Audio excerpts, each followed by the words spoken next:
grabe, talagang perfect combination siya kasi talagang tatagal siya. Long lasting talaga siya. Ladies, pag pinang-combine mo tong dalawa.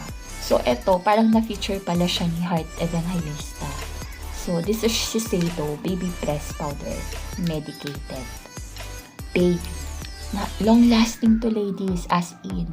Talagang sinubukan ko siya ng sobrang talagang masasabi ko na long lasting silang pareho pag combination. Tapos fresh talaga. Alam mo yun, parang ginamit ko siya 8 a.m. hanggang 3 a.m. Talagang fresh ka pa rin. Mag-blot ka lang yun. Kung meron kayong blot. Grabe talaga. Totoong fresh wear talaga tong L'Oreal. And ganito.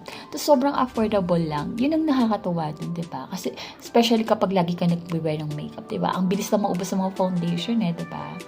So, favorite ko talaga yung Estee Lauder. Kaso nga, yun nga, sobrang pricey siya. Like, 2.9. Di pa kasama yung pag-pop. Alam mo yun, parang kung meron ka naman mahanap na alternative. Tapos yun kasi, sobrang kapal. Ang bigat sa face. So, medyo, medyo nabibigatan ako sa face.